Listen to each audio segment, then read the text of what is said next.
Sebelum ceritanya dimulai, silahkan tulis di kolom komentar dari daerah mana saja teman-teman yang menonton cerita ini. Jangan lupa like dan subscribe agar channel ini bisa semakin berkembang dan bisa mempersembahkan cerita yang lebih menarik lagi.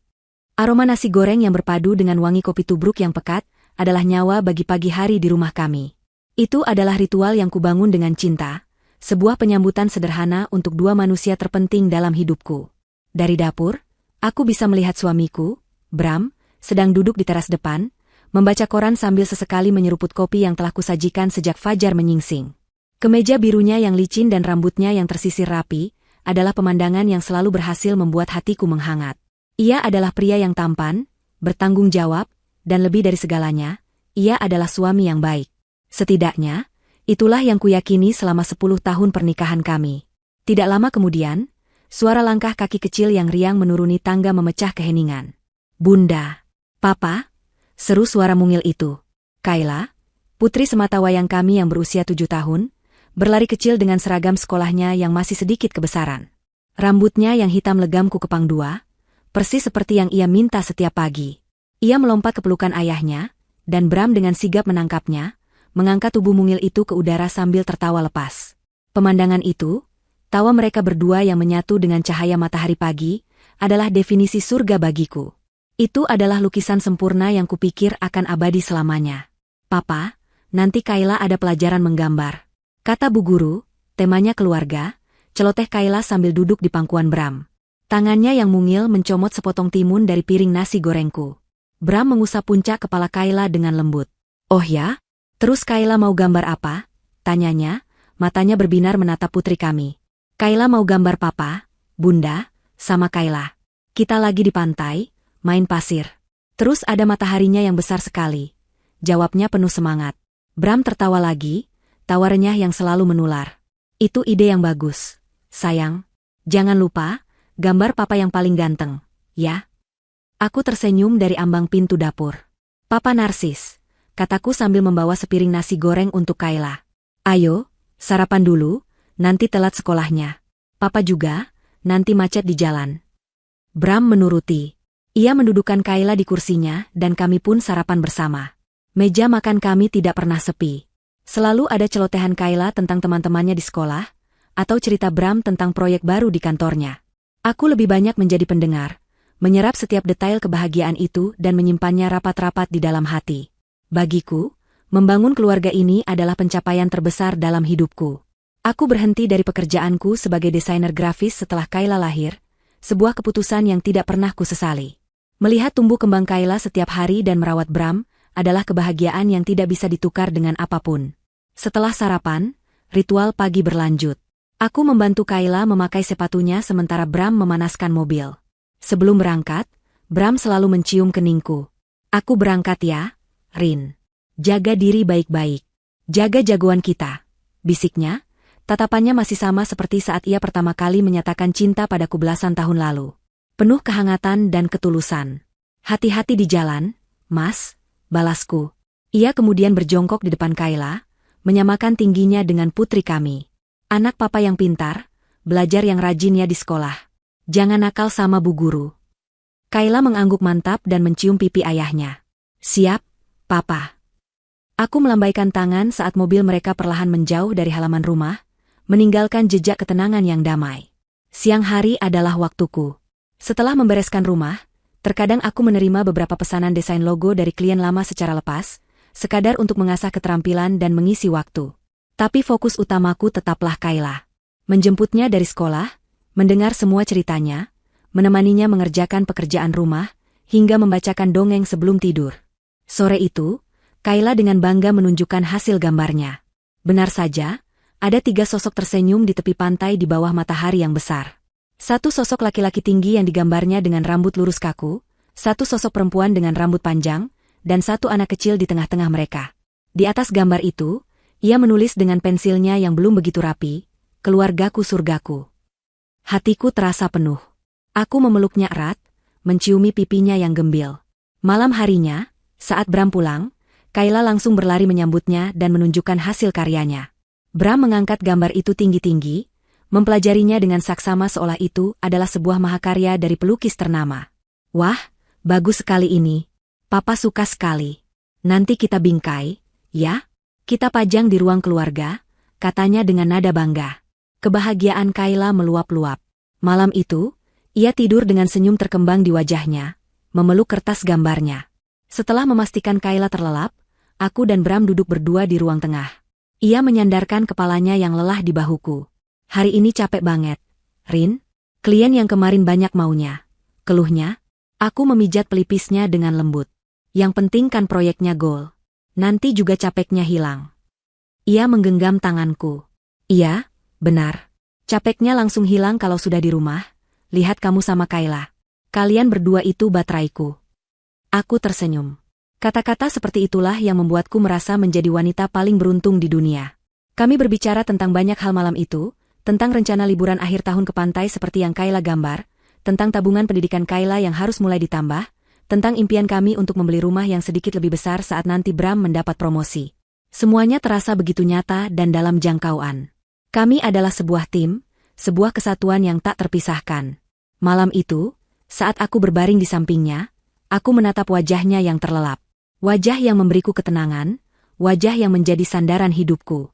Aku membelai rahangnya yang kokoh, lalu berdoa dalam hati. Aku tidak meminta kekayaan atau kemewahan. Aku hanya meminta satu hal, semoga Tuhan menjaga surga kecilku ini selamanya. Aku tidak tahu bahwa di luar sana, awan gelap sudah mulai berkumpul. Aku tidak tahu bahwa doa sederhanaku itu akan segera diuji dengan cara yang paling kejam, dan bahwa pria yang terlelap di sampingku ini, penyangga duniaku, akan menjadi orang yang meruntuhkan semuanya hingga tak bersisa. Saat itu, aku masih terbuai dalam ilusi kesempurnaan, tidak menyadari bahwa fondasi surga kecilku dibangun di atas pasir yang rapuh, yang siap tersapu oleh gelombang pengkhianatan yang datang tanpa peringatan. Perubahan itu tidak datang seperti badai. Ia datang seperti gerimis yang turun perlahan, nyaris tak terasa, namun sanggup membasahi dan mendinginkan segalanya hingga ke tulang. Awalnya adalah sebuah nama yang disebut Bram sambil lalu di meja makan. Rika. Dia anak baru di divisiku, Rin. Lulusan luar negeri, ambisius sekali. Masih muda tapi otaknya encer, kata Bram suatu malam, sambil menyendok sayur sop buatanku. Aku hanya mengangguk, tidak menaruh curiga sedikitpun. Aku justru ikut senang suamiku mendapatkan rekan kerja yang kompeten. Itu artinya, beban kerjanya bisa sedikit lebih ringan. Aku bahkan sempat berujar, bagus dong, Mas. Bisa jadi tim yang solid nanti. Bram hanya tersenyum tipis, senyum yang entah kenapa terasa sedikit berbeda. Beberapa minggu berlalu, dan nama, Rika, mulai lebih sering kudengar. Aku harus lembur malam ini, ada presentasi penting besok pagi.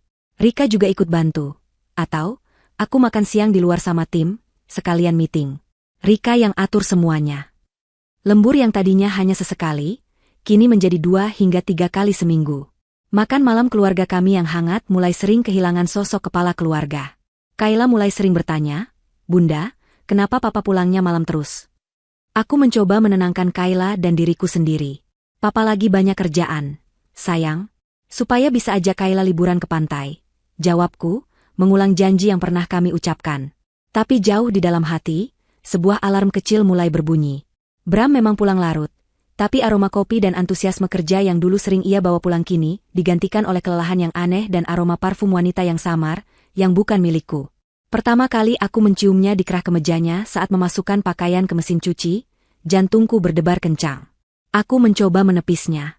Mungkin saja itu aroma parfum rekan kerja di lift, atau saat rapat. Aku tidak boleh berpikiran buruk. Aku percaya pada suamiku. Kepercayaan itu mulai terkikis sedikit demi sedikit. Puncaknya adalah telepon genggamnya. Benda yang dulu sering tergeletak di mana saja, kini seolah menjadi perpanjangan tangannya. Selalu dalam genggamannya, atau diletakkan dengan layar menghadap ke bawah. Suatu malam, saat kami sudah berbaring di tempat tidur, sebuah notifikasi pesan masuk menyala di layarnya. Bram yang kukira sudah tertidur, bergerak secepat kilat untuk meraihnya dan mematikannya. Siapa, Mas? Tanyaku, mencoba terdengar sesantai mungkin, meskipun jantungku sudah berpacu. Bukan siapa-siapa. Cuma grup kantor, jawabnya singkat, tanpa menoleh padaku. Punggungnya yang menghadapku terasa seperti dinding tebal yang dingin. Sejak malam itu, aku tahu ada yang tidak beres. Bram menjadi semakin jauh. Percakapan kami menjadi dangkal. Ia mudah tersinggung untuk hal-hal sepele. Masakanku yang dulu selalu dipujinya, kini sering dikomentari kurang ini dan itu. Kerapian rumah yang selalu ia apresiasi, kini seolah tak terlihat. Ia lebih banyak menghabiskan waktu dengan ponselnya, tersenyum sendiri menatap layar, senyum yang bukan untukku. Ritual membacakan dongeng untuk Kayla pun mulai sering ia lewatkan dengan alasan lelah. Ia pulang, makan dalam diam, lalu mengunci diri di ruang kerja atau langsung tidur. Aku merasa seperti orang asing di rumahku sendiri. Surga kecil yang kubangun dengan susah payah kini terasa dingin dan hampa. Aku merindukan suamiku, merindukan Bram yang hangat dan penuh perhatian. Aku mencoba mengajaknya bicara dari hati ke hati suatu akhir pekan. "Mas, kamu kenapa? Akhir-akhir ini kamu beda sekali," kataku dengan suara bergetar, menahan air mata. Ia menatapku dengan pandangan yang tidak ku mengerti. Dingin dan berjarak. "Beda bagaimana? Aku biasa saja." "Mungkin kamu saja yang terlalu sensitif," jawabnya enteng. "Kamu jarang di rumah, jarang ngobrol sama aku atau Kayla. Kamu lebih sibuk sama ponselmu. Ada apa sebenarnya, Mas? Kalau ada masalah di kantor, cerita sama aku." Aku memohon, berharap ia mau terbuka. Ia menghela napas kasar. "Sudah aku bilang tidak ada apa-apa. Kamu ini kenapa sih jadi curigaan begini? Aku capek kerja seharian untuk kalian, dan sesampainya di rumah malah diinterogasi. Membuatku tidak betah saja," bentaknya. Itu adalah pertama kalinya ia membentakku sekeras itu. Kata-katanya menusuk tepat di jantungku. Aku terdiam, lidahku keluh. Bukan jawaban itu yang kuinginkan.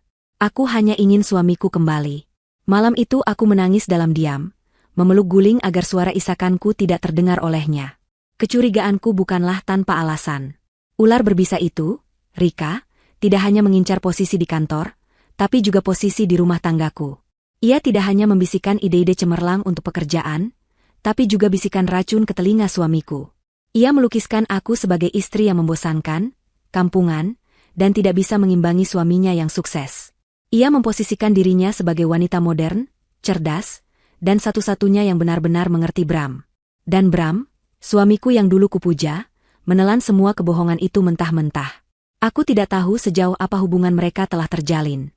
Aku hanya tahu bahwa pria yang tidur di sampingku setiap malam, kini hatinya telah dicuri.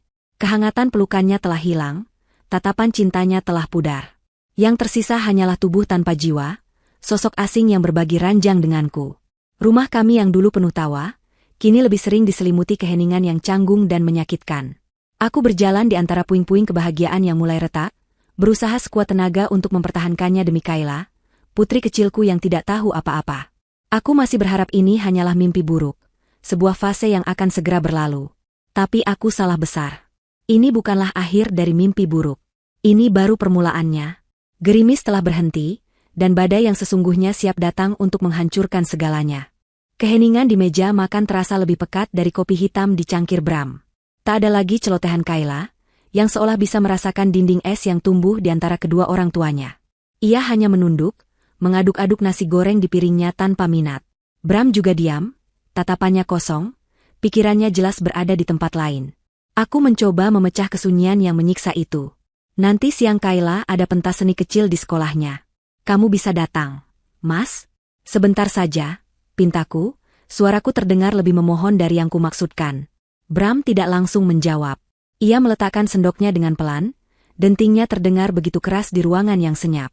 "Aku tidak bisa. Ada rapat penting," jawabnya datar, tanpa menatapku. "Rapat lagi?" tanyaku lirih, lebih pada diriku sendiri. Pertanyaanku itu rupanya menyulut sumbunya yang pendek. "Iya, rapat. Aku kerja, Arini. Bukan untuk bersenang-senang," serunya, nadanya meninggi. Kayla sedikit tersentak di kursinya, matanya yang polos menatap ayahnya dengan takut. Melihat reaksi Kayla, Bram tampak sedikit menyesal. Ia menghela napas panjang, lalu berdiri. "Aku berangkat," katanya singkat, lalu berjalan keluar rumah tanpa ciuman di keningku, bahkan tanpa menoleh pada Kayla. Pintu yang tertutup di belakangnya terasa seperti sebuah penegasan. Ia telah membangun tembok yang terlalu tinggi untuk kami panjat. Aku menelan ludah, berusaha tersenyum pada Kayla. "Tidak apa-apa, sayang. Papa memang sibuk sekali. Nanti Bunda rekam pentas seninya, biar Papa bisa nonton di rumah," hiburku, sambil membereskan piring Bram yang nasinya masih utuh. Sepanjang hari itu, perasaanku tidak enak. Sebuah firasat buruk menggelayut seperti awan mendung. Benar saja, malam harinya, Bram pulang jauh lebih larut dari biasanya. Pukul 11 malam, suara mobilnya baru terdengar memasuki halaman. Aku yang menunggunya di sofa, langsung terbangun. Tapi yang kulihat bukanlah wajah lelah seorang suami yang baru pulang kerja. Yang kulihat adalah wajah pria yang sedang berperang dengan dirinya sendiri, wajah yang pucat pasi namun dengan sorot mata yang anehnya begitu tajam dan dingin. Ia tidak mengucapkan salam. Ia hanya berjalan melewatiku, melonggarkan dasinya, dan duduk di kursi tunggal di seberangku. Ia menatapku lama, tatapan yang menguliti setiap lapis pertahananku. Ada yang harus aku bicarakan, Rin, katanya. Suaranya serak. Jantungku mulai berdebar tak karuan. Aku sudah tahu ini bukan kabar baik. Ada apa, Mas? Ia menarik napas dalam-dalam, mengumpulkan keberanian untuk menjatuhkan bom yang akan menghancurkan duniaku. Rika hamil. 1 kalimat. Hanya 3 kata. Tapi 3 kata itu menghantamku seperti gelombang tsunami, merenggut napasku dan menenggelamkanku dalam lautan syok dan rasa sakit yang tak terperi. Dunia di sekelilingku seakan berhenti berputar. Suara detak jam di dinding terdengar memekakan telinga. Jadi ini akhirnya. Kecurigaanku, ketakutanku, semuanya benar. Pria di hadapanku, ayah dari anakku, telah menghamili wanita lain. Aku tidak bisa berkata apa. Air mataku mengalir tanpa bisa kucegah. Tapi tidak ada isakan yang keluar. Rasanya seluruh energiku terkuras habis. Bram melihat air mataku, tapi tidak ada belas kasihan di matanya. Sebaliknya, ia justru melanjutkan kalimatnya, dan kali ini, kata-katanya adalah racun yang paling mematikan. Dia hamil anakku, anak kandungku, darah dagingku. Dan kehamilannya ini, membuatku berpikir banyak hal. Aku menatapnya nanar, tidak mengerti kemana arah pembicaraan ini. Apalagi yang lebih buruk dari ini? Selama ini aku tidak pernah terlalu memikirkannya. Lanjutnya, suaranya kini lebih dingin, lebih terukur. Tapi Rika menyadarkanku. Seorang pria harus tahu pasti siapa ahli warisnya, siapa penerus darahnya. Perutku terasa mual. Aku mulai bisa menebak kemana arah pembicaraan gila ini. Aku jadi ragu. Rin, katanya, menatapku lurus di mata. Aku ragu tentang Kayla. Rasanya seperti ada petir yang menyambar di dalam ruangan. Aku ternganga, tak percaya dengan apa yang baru saja kudengar. Apa-apa maksudmu, Mas? Bisikku, suaraku bergetar hebat. Wajah Kayla tidak terlalu mirip denganku. Sifatnya juga lebih banyak ikut kamu. Selama 10 tahun ini, aku hanya percaya begitu saja. Tapi sekarang, setelah aku akan punya anak lagi, anak yang sudah pasti darah dagingku, aku jadi bertanya-tanya. Apa kamu pernah berbohong padaku, Rin? Tuduhan itu begitu keji, begitu menusuk, hingga rasa sakit karena perselingkuhannya seolah tidak ada apa-apanya. Ia tidak hanya mengkhianati pernikahanku, ia mempertanyakan kehormatanku sebagai seorang wanita, sebagai seorang ibu. Ia meragukan status anak yang selama ini ia puja, ia cium, dan ia tidurkan setiap malam. Amarah yang luar biasa besar tiba-tiba meledak di dalam diriku, memberiku kekuatan untuk berdiri. Jaga bicaramu, Bram, teriakku, suaraku pecah. Bagaimana bisa kamu berpikir sehina itu? Kayla itu anakmu, darah dagingmu, hasil dari cinta kita. Bagaimana bisa kamu meragukannya hanya karena bisikan perempuan ular itu? Ini bukan soal bisikan, ini soal logika. Balasnya tak kalah keras. Aku hanya ingin kepastian. Apa itu salah? Salah, jeritku. Salah karena kamu meragukan istrimu sendiri. Salah karena kamu meragukan anakmu sendiri. 10 tahun, Bram, selama 10 tahun kamu menjadi ayahnya, dan sekarang kamu bilang kamu ragu? Di mana otakmu? Di mana hatimu? Hatiku ingin kebenaran. Bukan, hatimu sudah diracuni. Kamu hanya mencari pembenaran untuk meninggalkan kami. Kamu mencari alasan agar perselingkuhanmu itu terlihat benar. Aku menunjuk wajahnya dengan jari gemetar. Kamu itu pengecut, Bram. Pengecut yang berlindung di balik keraguan konyol. Ia terdiam sejenak mendengar kata-kataku, tapi sorot matanya tidak berubah. Racun itu sudah menjalar terlalu dalam, merusak semua logika dan kenangan indah yang pernah kami miliki. Ia sudah dibutakan oleh rasa bersalah dan hasutan dari kekasih barunya. Baginya, meragukan Kayla adalah cara termudah untuk membenarkan pilihannya pada Rika dan anak mereka. Jika Kayla bukan anaknya, maka ia tidak sepenuhnya bersalah karena telah meninggalkan kami. Logika iblis itu kini menjadi pegangannya. Aku tidak peduli apa katamu, desisnya dingin. Aku sudah membuat keputusan. Ia menatapku dengan tatapan yang sama sekali tidak kukenali lagi. Tidak ada lagi kehangatan, tidak ada lagi cinta. Yang ada hanya kekosongan dan kekejaman yang beku. Aku mau kita tes DNA. Itulah kalimat terakhirnya malam itu. Sebuah ultimatum yang menghancurkan sisa-sisa harapan yang kumiliki. Ia tidak hanya meminta cerai. Ia meminta bukti atas sesuatu yang seharusnya tidak perlu dibuktikan. Ia ingin selembar kertas untuk memberitahunya bahwa anak yang telah ia besarkan selama 7 tahun adalah benar-benar miliknya. Malam itu, aku akhirnya mengerti. Aku tidak hanya kehilangan seorang suami. Aku telah kehilangan seorang manusia. Pria yang kucintai telah mati, dan digantikan oleh monster berhati dingin yang duduk di hadapanku. Ada malam-malam ketika keheningan justru terasa paling bising. Malam setelah Bram menjatuhkan tuntutannya adalah salah satunya. Aku tidak tidur sedetik pun. Aku hanya duduk di tepi ranjang, menatap kegelapan di luar jendela, sementara suamiku tidur dengan tenang di sampingku seolah tidak ada apa-apa. Bagaimana ia bisa tidur? Bagaimana ia bisa berbaring di ranjang yang sama denganku setelah menuduhku dengan begitu keji? Setiap tarikan napasnya yang teratur terasa seperti sebuah hinaan. Rumah ini, yang dulu menjadi surga, kini terasa seperti neraka yang dingin. Pagi harinya, aku menatap pantulan diriku di cermin. Mataku bengkak, wajahku pucat. Tapi di balik semua keputusasaan itu, ada sesuatu yang mengeras di dalam hatiku. Sebuah keputusan. Aku akan menyetujui tes DNA itu. Bukan untuknya. Bram sudah tidak pantas mendapatkan pembuktian apapun dariku. Aku melakukannya untuk putriku, Kayla. Aku akan membersihkan namanya dari keraguan kotor ayahnya sendiri. Aku akan memastikan ada bukti tertulis yang tak terbantahkan tentang identitasnya, yang suatu hari nanti akan kutunjukkan padanya jika ia bertanya. Baik, kataku saat kami bertemu di meja makan. Aku bahkan tidak repot-repot membuatkannya sarapan. Aku setuju. Atur waktunya. Bram tampak sedikit terkejut dengan ketenanganku, tapi ia cepat-cepat menyembunyikannya. Bagus. Lebih cepat lebih baik. Sabtu ini kita ke laboratorium, katanya, seolah sedang mengatur jadwal rapat bisnis. Hari Sabtu itu adalah hari terburuk dalam hidupku. Aku harus membangunkan Kayla dan mengatakan padanya bahwa kami akan pergi ke dokter untuk pemeriksaan kesehatan. Wajahnya yang bingung membuat hatiku serasa diiris sembilu. Kayla kan sehat, Bunda. Kenapa harus ke dokter? Tanyanya polos. Aku memaksakan seulas senyum.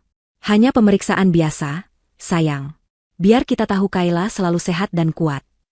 Perjalanan ke laboratorium terasa seperti perjalanan menuju tiang gantungan. Bram menyetir dalam diam, wajahnya kaku dan tanpa ekspresi. Aku duduk di belakang, memeluk Kayla erat-erat, mencoba melindunginya dari atmosfer beracun yang diciptakan oleh ayahnya sendiri. Laboratorium itu berbau desinfektan yang tajam, semakin menambah rasa mual di perutku. Seorang perawat yang ramah menyambut kami, sama sekali tidak menyadari drama mengerikan yang sedang terjadi. Prosedurnya cepat dan sederhana. Perawat itu hanya mengusap bagian dalam pipi Kayla dengan sebuah alat seperti kapas tangkai. Kayla sedikit geli, tapi tidak menangis. Sudah, gitu aja, tanyanya. Kemudian giliran Bram, dan terakhir aku. Selama proses itu, Bram sama sekali tidak menatap mata Kayla. Ia memperlakukan putrinya seperti objek, sebuah variabel dalam persamaan busuknya. Saat kami berjalan keluar, aku melihatnya membayar di kasir dengan kartu kreditnya. Caranya begitu dingin dan impersonal.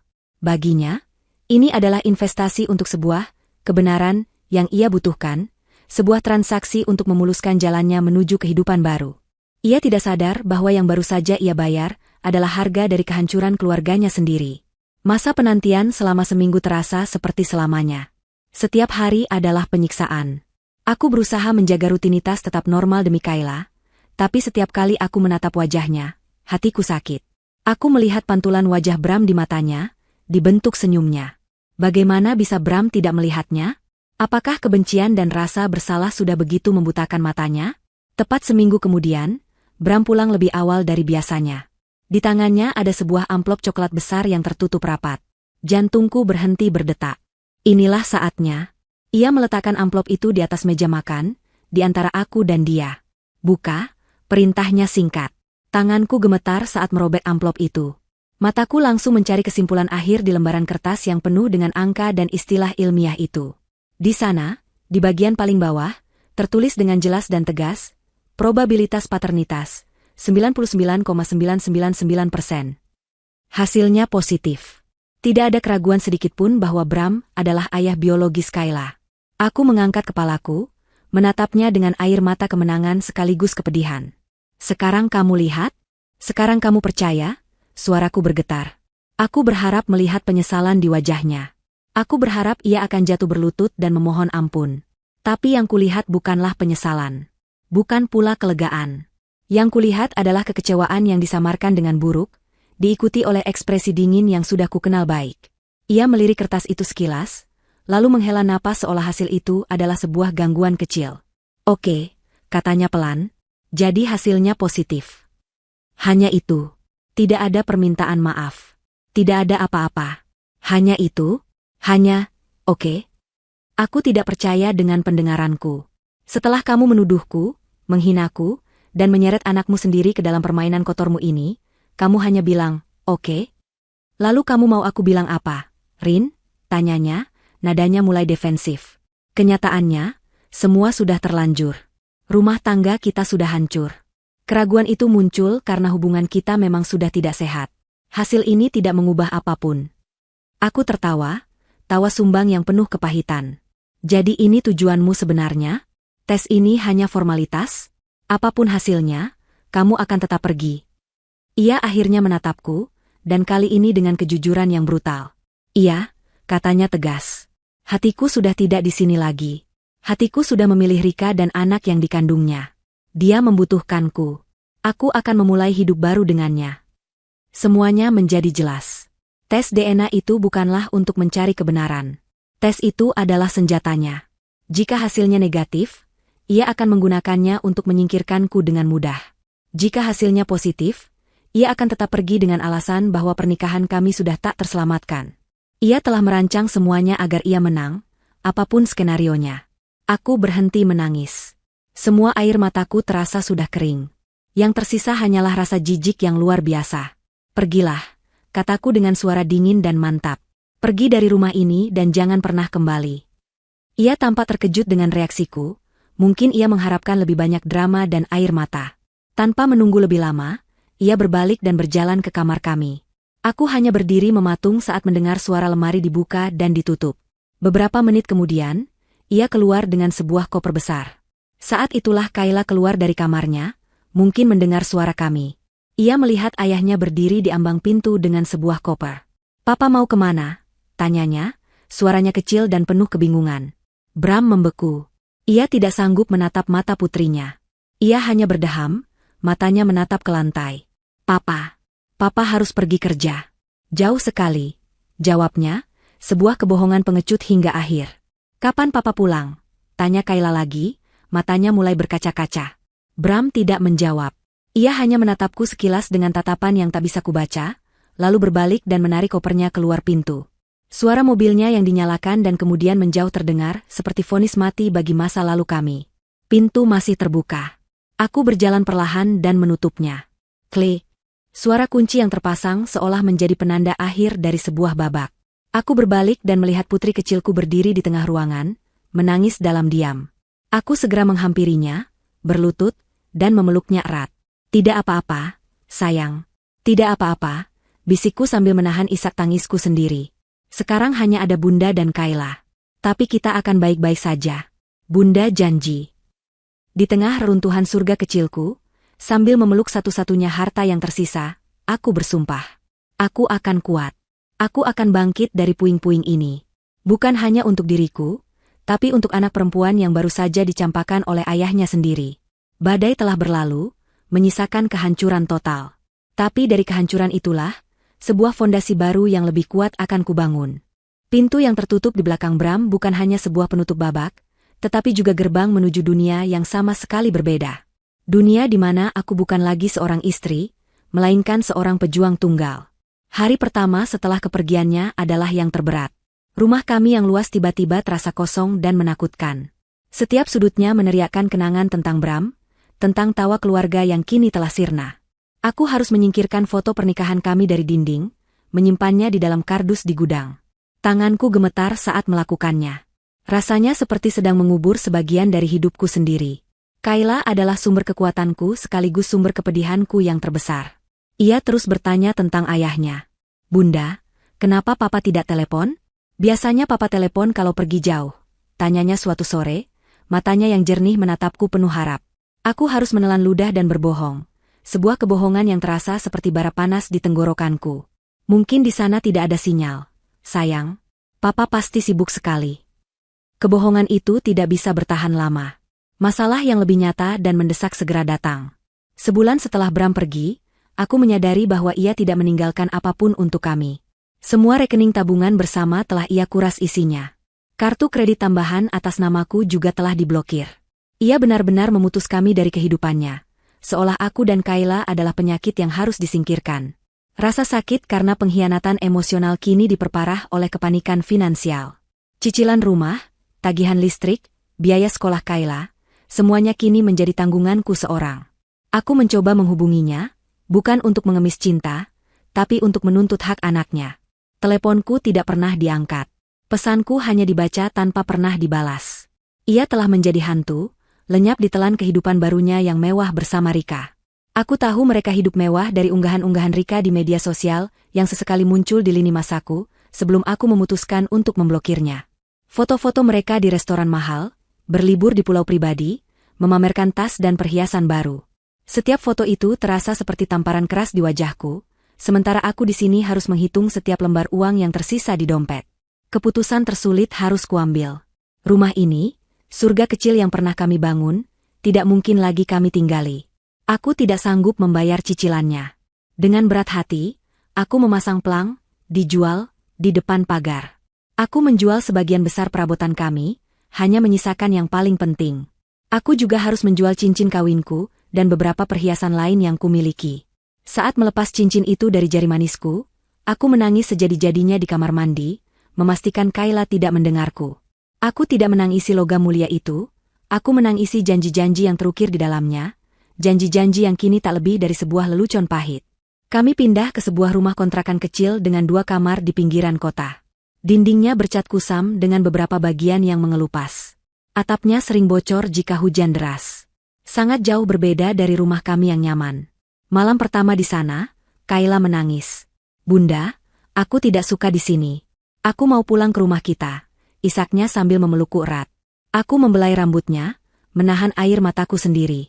"Ini rumah kita sekarang, sayang. Tidak apa-apa, yang penting Bunda ada di sini sama Kayla. Kita akan buat tempat ini jadi nyaman, ya?" Perlahan, kami beradaptasi.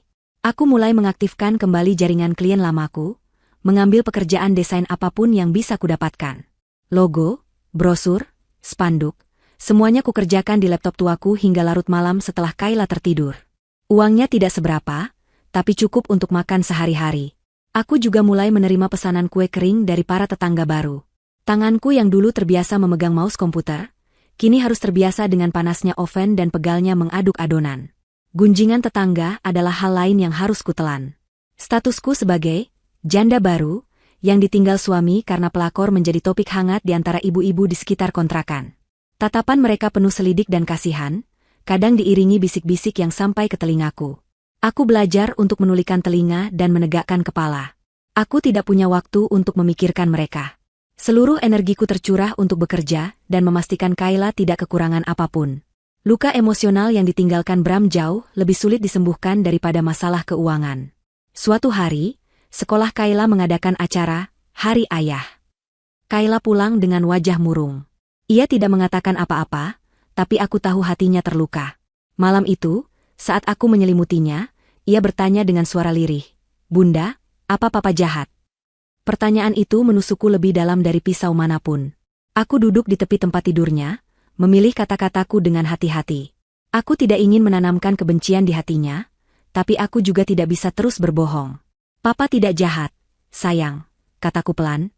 "Papa hanya membuat pilihan yang salah. Terkadang orang dewasa melakukan itu. Tapi itu bukan salah Kayla. Sama sekali bukan salah Kayla. Kayla adalah anak yang paling baik dan paling hebat yang pernah Bunda kenal." Ia menatapku, matanya yang besar berkaca-kaca. "Apa papa masih sayang sama Kayla?" Aku memeluknya erat, membiarkan kehangatan tubuhku menjadi jawaban. Aku tidak sanggup mengucapkan, "Iya," karena aku sendiri tidak yakin. Tapi aku juga tidak tega mengucapkan, "Tidak." Dalam pelukan itu, Aku berjanji pada diriku sendiri. Aku mungkin tidak bisa menjadi seorang ayah untuknya, tapi aku akan menjadi ibu sekaligus ayah terbaik yang bisa ia miliki. Aku akan mengisi semua kekosongan yang ditinggalkan oleh pria itu dengan cintaku yang berlipat ganda. Luka ini mungkin akan membekas selamanya, tapi aku tidak akan membiarkannya bernanah. Aku akan mengubahnya menjadi kekuatan, menjadi fondasi dari babak baru kehidupan kami, kehidupan yang hanya diisi oleh aku dan putriku. Waktu berjalan tanpa kompromi, menggilas hari menjadi minggu, dan minggu menjadi tahun. 4 tahun telah berlalu sejak hari di mana Bram menutup pintu untuk kami. 4 tahun yang terasa seperti 10 tahun, penuh dengan kerja keras, keringat, dan air mata yang seringkali harus kusembunyikan. Kayla kini bukan lagi gadis kecil berusia 7 tahun yang bingung. Ia telah tumbuh menjadi seorang gadis praremaja berusia 11 tahun yang cerdas, pendiam, namun memiliki pemahaman yang tajam tentang dunia di sekelilingnya. Rumah kontrakan kami yang sempit telah menjadi saksi bisu perjuangan kami. Di sudut ruangan yang merangkap sebagai ruang tamu dan ruang makan, aku mendirikan sebuah kantor kecil. Siang hari, aku adalah seorang desainer grafis lepas, berkejaran dengan tenggat waktu dari klien. Malam hari, setelah Kayla tidur, aku berubah menjadi seorang penjahit, menyelesaikan pesanan seragam atau permak pakaian di bawah temaram lampu meja.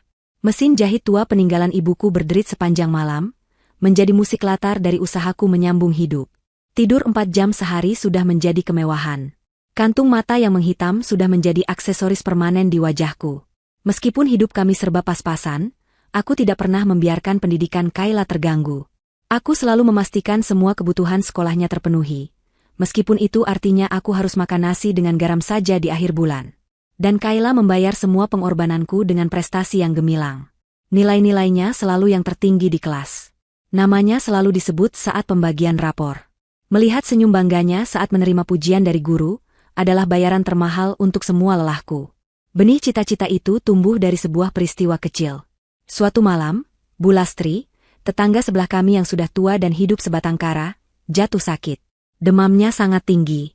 Aku panik dan segera membawanya ke puskesmas terdekat dengan meminjam motor tetangga lain.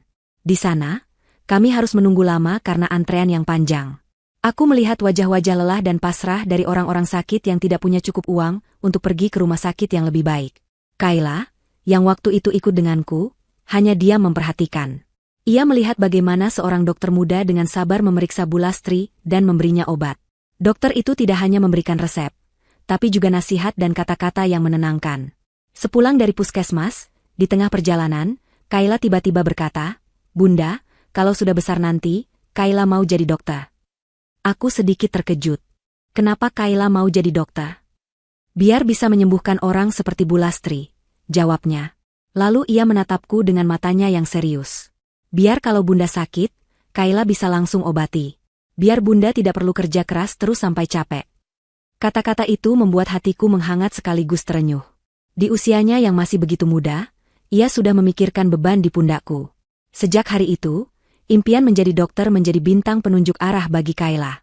Ia belajar lebih giat lagi, melahap buku-buku pelajaran IPA dan biologi. Cita-citanya itu juga menjadi bahan bakar bagiku. Setiap kali rasa lelah dan putus asa menghampiriku, aku akan membayangkan Kayla mengenakan jas putih kebanggaannya. Bayangan itu memberiku kekuatan untuk terus mendorong mesin jahitku hingga dini hari. Di dunia lain yang terasa begitu jauh, Bram dan Rika menjalani kehidupan yang berkebalikan. Aku tidak lagi mencari tahu, tapi kadang kabar sampai juga ke telingaku melalui teman-teman lama. Mereka hidup dalam kemewahan. Bram, yang posisinya semakin menanjak di perusahaannya, memanjakan Rika dengan segala fasilitas. Apartemen mewah, mobil Eropa, liburan ke luar negeri. Anak laki-laki mereka, yang seumuran dengan Kayla, disekolahkan di sekolah internasional termahal di kota. Namun, di balik kemewahan itu, ada retakan yang mulai tampak. Suatu ketika, seorang teman lamaku secara tidak sengaja bertemu mereka di sebuah restoran kelas atas. Ia bercerita, "Aku lihat Bram, Rin. Wajahnya tidak seceria dulu. Ia tampak tegang. Si Rika itu sibuk sekali dengan ponselnya dan terus mengeluh soal layanan di sana. Bram hanya menghela napas, mencoba menenangkannya. Kulihat ia mendapat telepon, dan raut wajahnya langsung keruh. Seperti ada tekanan berat. Cerita itu tidak membuatku senang, tapi juga tidak membuatku sedih. Aku hanya merasa kosong. Pria itu, dengan semua masalahnya yang diciptakannya sendiri, bukan lagi urusanku. Hidupku sekarang adalah tentang bagaimana cara membeli buku paket baru untuk Kayla, dan memastikan ada lauk bergizi di meja makan kami. Perjuanganku nyata dan memiliki tujuan yang mulia. Sementara kemewahan mereka, aku yakin, terasa hampa dan dibangun di atas penderitaan orang lain. Suatu malam, aku menemukan Kayla tertidur di meja belajarnya yang kecil. Kepalanya beralaskan buku biologi yang tebal. Di sampingnya ada secari kertas berisi coretan-coretan tentang sistem peredaran darah manusia. Aku tersenyum tipis, lalu mengangkat tubuhnya yang mulai beranjak remaja itu ke tempat tidur.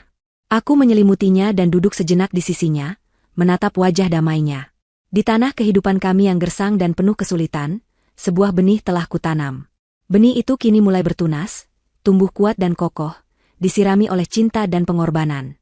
Aku tahu jalan di depan masih panjang dan terjal. Menyekolahkan anak hingga menjadi dokter membutuhkan biaya yang tidak sedikit. Tapi melihat kegigihan di mata Kayla, aku yakin kami bisa melakukannya. Kami akan membuktikan pada dunia, dan pada masa lalu yang telah mencampakkan kami, bahwa dari luka dan kehilangan pun, bisa lahir sebuah kemenangan yang gemilang. 6 tahun adalah waktu yang panjang.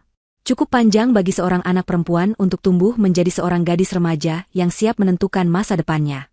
Cukup panjang pula bagi sebuah kerajaan yang dibangun di atas kebohongan, untuk mulai menunjukkan keretakannya.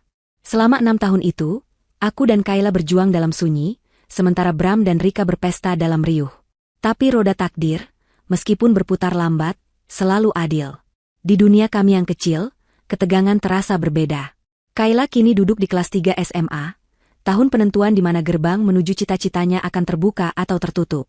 Setiap malam, lampu di kamarnya yang sempit baru padam lewat tengah malam. Ia berjuang dengan soal-soal tryout, buku-buku tebal, dan harapan besar yang terpikul di pundaknya. Aku pun berjuang di sampingnya. Usaha desain grafisku mulai stabil, dengan beberapa perusahaan kecil menjadi klien tetap. Namun, biaya untuk bimbingan belajar dan persiapan masuk fakultas kedokteran tetap terasa seperti mendaki gunung yang terjal. Setiap rupiah ku perhitungkan. Aku sering melewatkan makan malam, mengatakan pada Kayla aku sudah kenyang, padahal perutku keroncongan. Semua demi memastikan ia punya gizi yang cukup untuk otaknya bekerja. Suatu sore, Kayla pulang dengan wajah lesu. Ia meletakkan brosur pendaftaran universitas di meja. Biayanya mahal sekali, Bun, desisnya pelan, matanya menatapku dengan rasa bersalah. Apa Kayla coba jurusan lain saja, ya? Yang lebih murah. Hatiku terasa sakit mendengar keraguannya. Aku menggenggam tangannya yang mulai dingin. Jangan pernah berpikir seperti itu, kataku tegas. Kamu fokus saja belajar. Soal biaya, itu urusan Bunda. Kamu harus jadi dokter. Itu impianmu. Kita sudah sejauh ini, kita tidak akan menyerah sekarang. Malam itu, setelah ia kembali belajar, aku membuka kotak jahitanku dan mulai bekerja 2 kali lebih keras. Kelelahanku tidak ada artinya dibandingkan dengan masa depan putriku. Sementara itu, di apartemen mewah di jantung kota, Bram sedang menghadapi badainya sendiri. Kerajaan yang ia bangun mulai goyah. Gaya hidup Rika yang luar biasa boros, adalah api yang terus membakar pundi-pundinya. Tas bermerek edisi terbatas, perhiasan berlian, liburan spontan ke Eropa, semua itu menuntut aliran uang yang tak ada habisnya. Untuk memenuhinya, Bram mulai mengambil jalan pintas. Ia melakukan investasi berisiko tinggi, menggunakan dana perusahaan untuk proyek sampingan yang dijanjikan Rika akan menghasilkan keuntungan berlipat ganda. Percaya deh, Mas. Temanku ini jago banget main saham. Uang kita bisa balik 3 kali lipat dalam sebulan.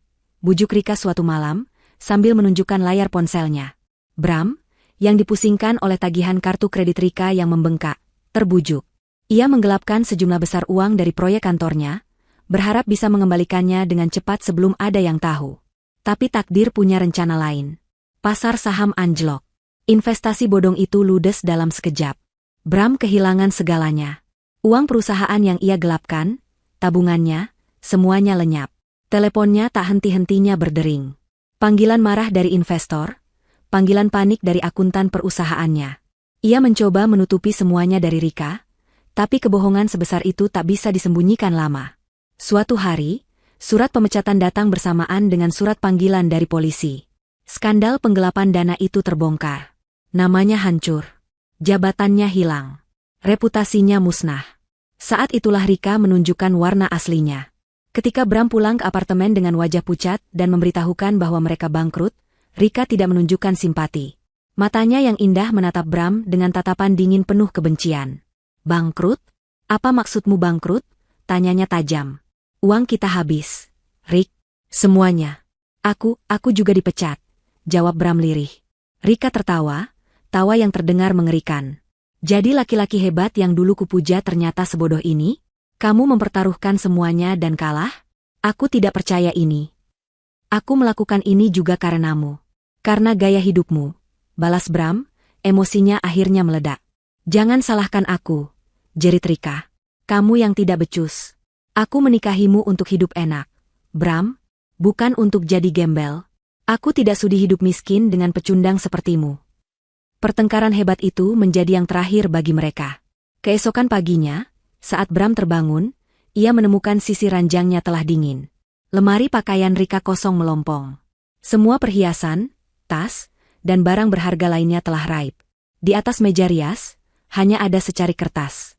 Aku pergi. Jangan cari aku dan anakku.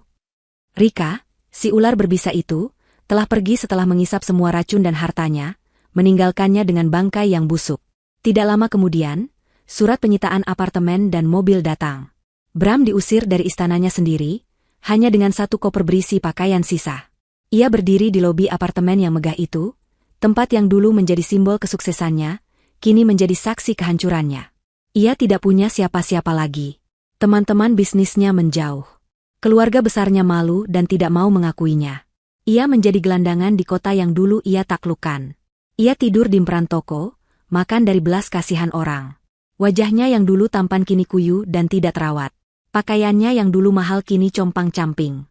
Suatu malam, saat hujan gerimis, ia duduk di sebuah bangku taman, kedinginan dan kelaparan.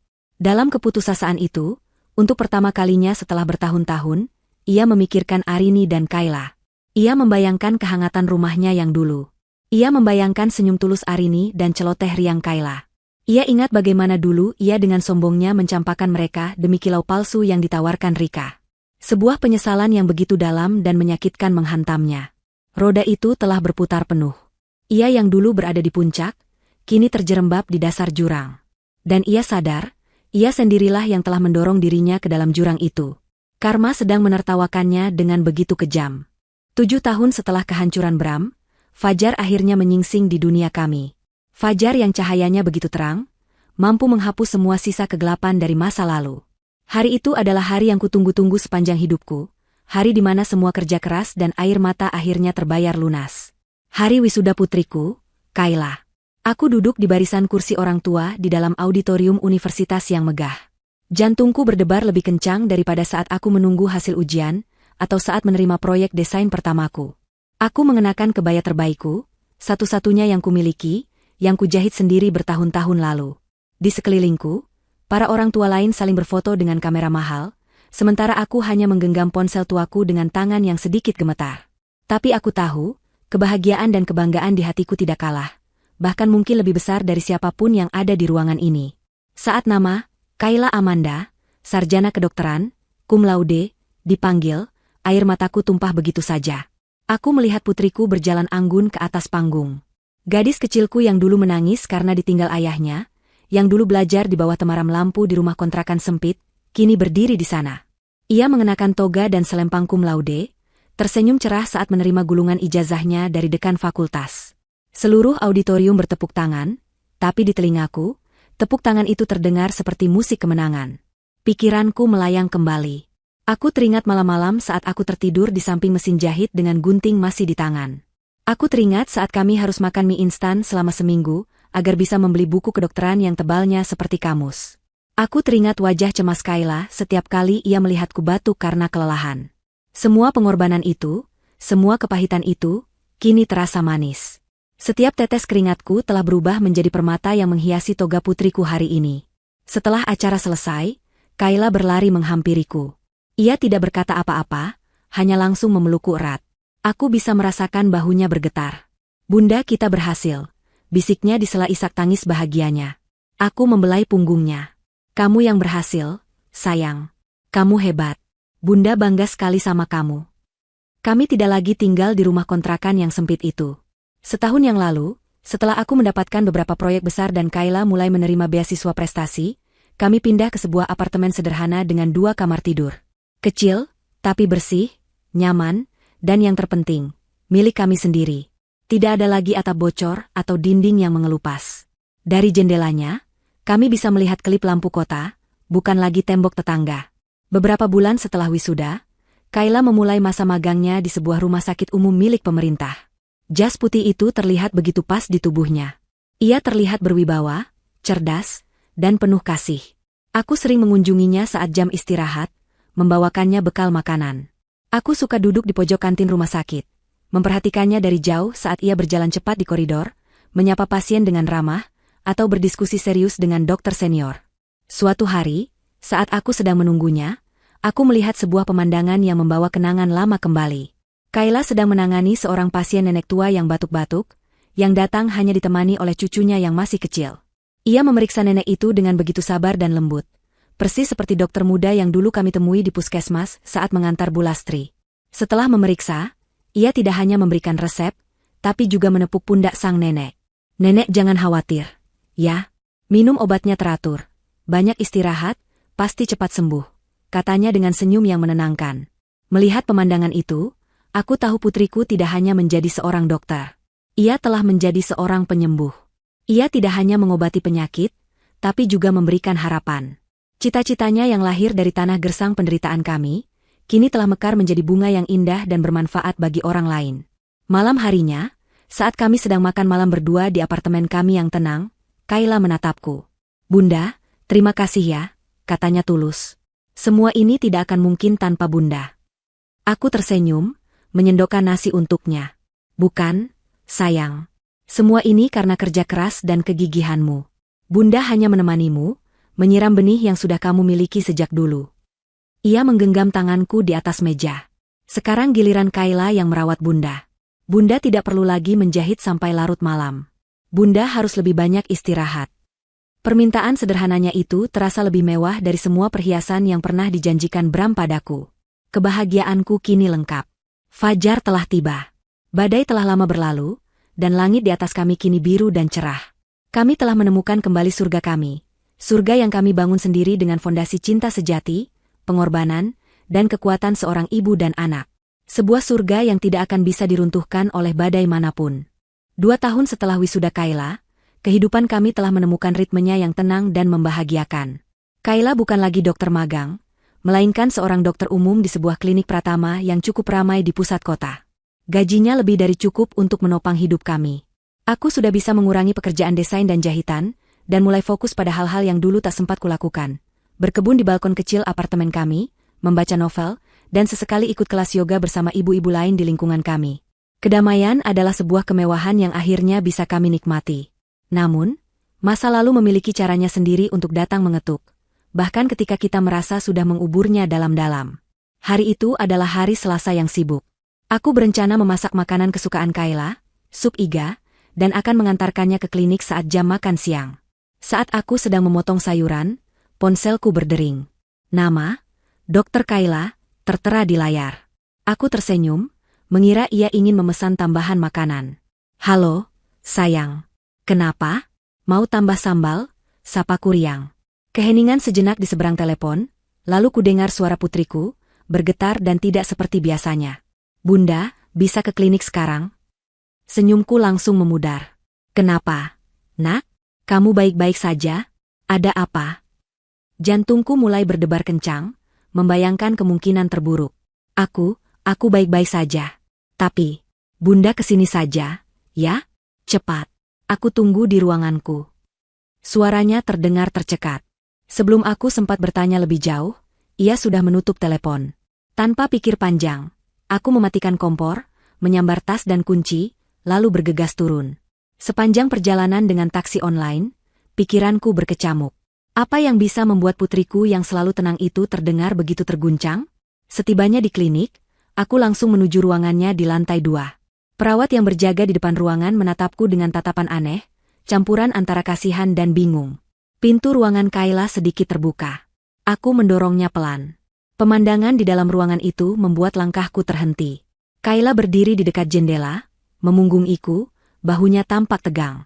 Tapi bukan itu yang membuat napasku tercekat. Di kursi pasien, duduk seorang pria. Pria yang sangat kurus, dengan rambut acak-acakan yang sebagian besar telah memutih. Ia mengenakan kemeja lusuh yang warnanya sudah pudar dan celana bahan yang sobek di bagian lutut. Wajahnya tirus dan dihiasi kerutan penderitaan. Aroma asam keringat dan sesuatu yang tidak terawat menguar samar dari tubuhnya. Ia tampak seperti gelandangan yang entah bagaimana bisa sampai di sini. Pria itu menunduk, tapi kemudian ia mengangkat wajahnya perlahan saat mendengar suara pintu. Mata kami bertemu.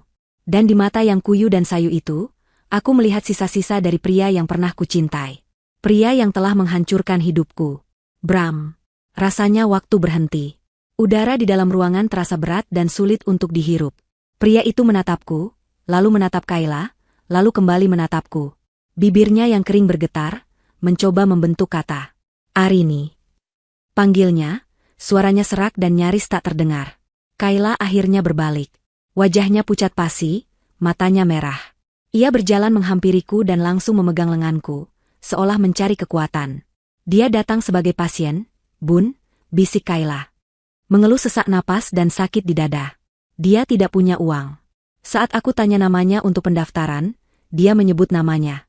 Aku tidak langsung kenal wajahnya. Aku mengerti. Wajah di hadapanku ini memang bukan lagi wajah Bram yang dulu ku kenal.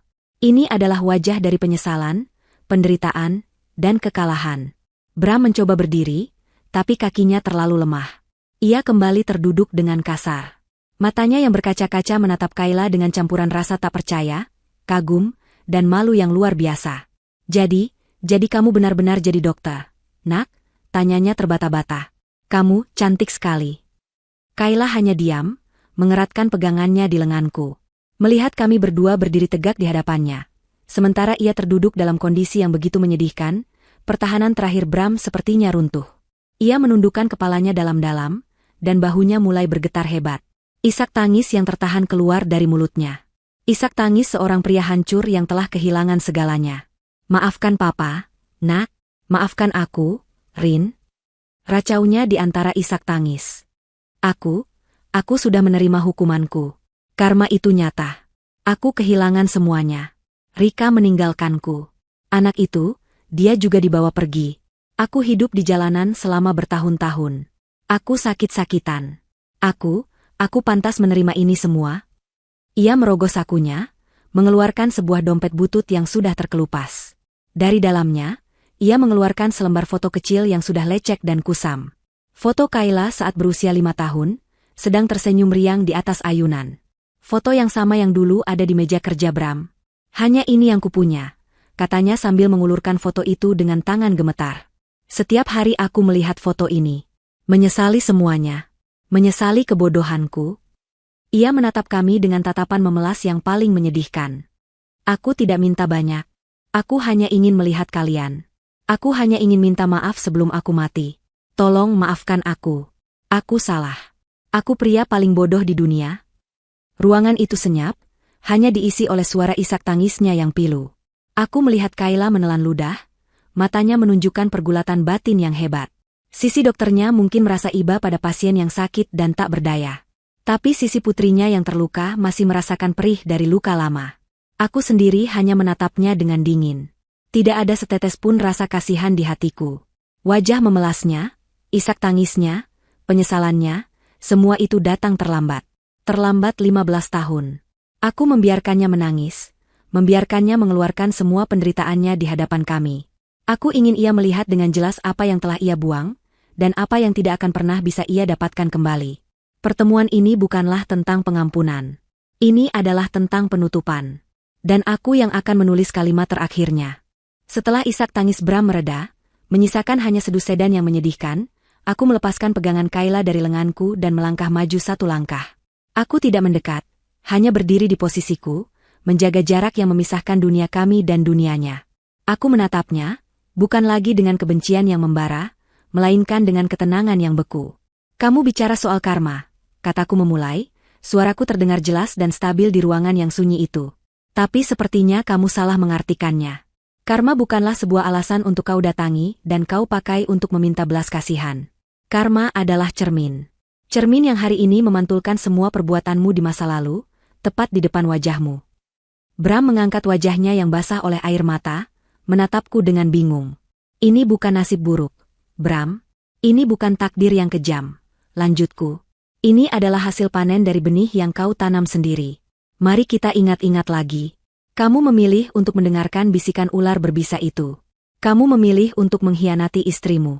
Kamu memilih untuk menanamkan keraguan paling hina di benakmu tentang darah dagingmu sendiri. Itu adalah pilihanmu. Setiap kata, pilihanmu, kutekankan, seperti sebuah palu yang menghantam paku.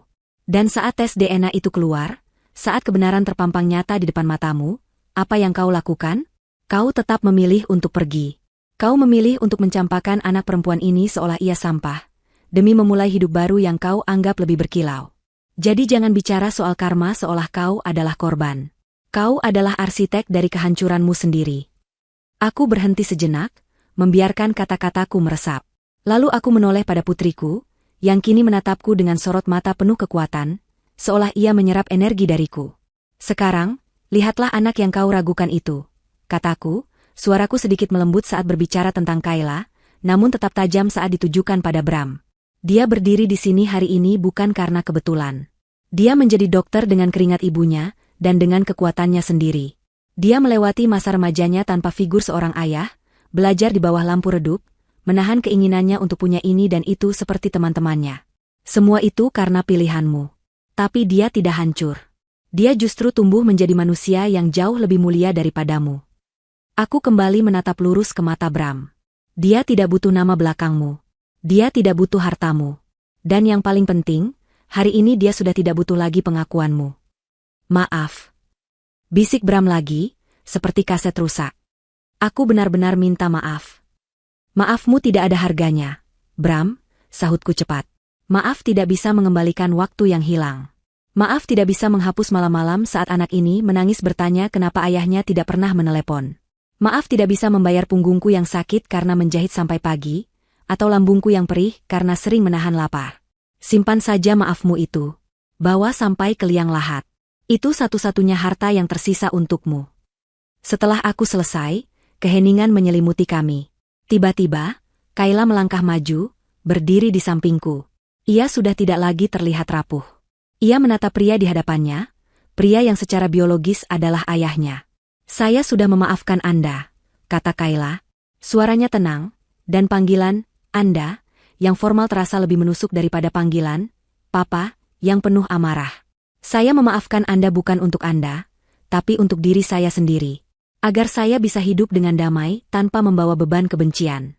Luka yang Anda berikan memang tidak akan pernah hilang. Luka itu telah menjadi bagian dari diri saya, yang membentuk saya menjadi seperti sekarang. Ia menarik napas. Tapi memaafkan, bukan berarti menerima kembali.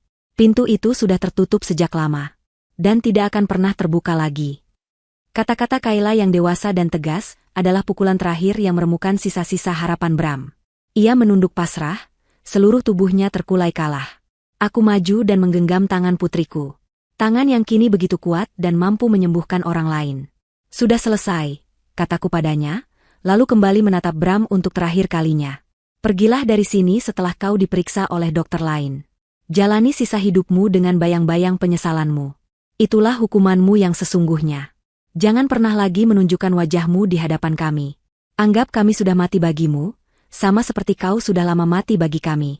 Selamat tinggal, Bram. Tanpa menunggu jawaban, tanpa menoleh lagi ke belakang, aku menggandeng tangan Dr. Kayla Amanda, putriku, kebanggaanku. Kami berjalan keluar dari ruangan itu, meninggalkan pria dari masa lalu kami sendirian dengan kepingan hidupnya yang hancur berantakan. Kami berjalan menyusuri koridor rumah sakit yang ramai, tapi aku tidak mendengar suara apapun selain derap langkah kami yang mantap. Kami tidak menangis. Kami juga tidak tertawa. Yang kami rasakan adalah sebuah kelegaan yang luar biasa. Sebuah beban berat yang selama 15 tahun membebani pundak kami, akhirnya terangkat. Saat kami keluar ke terik matahari siang, rasanya udara tidak pernah sebersih ini. Langit tidak pernah sebiru ini. Kami telah menghadapi hantu terakhir kami dan kami menang. Kami bebas. Kita makan sup iga, ya? Kataku pada Kayla sambil tersenyum. Senyum tulus pertama setelah pertemuan tadi. Kayla menoleh padaku dan tersenyum balik. Senyumnya sama cerahnya dengan matahari di atas kami. Iya, Bun. Aku lapar sekali. Kami berjalan berdampingan, seorang ibu dan putrinya, Dua pejuang yang telah melewati badai tergelap dan kini siap menyambut hari esok yang cerah. Karma memang tidak pernah salah alamat. Dan bagi kami, karma terbaik adalah kedamaian yang kami raih dengan tangan kami sendiri.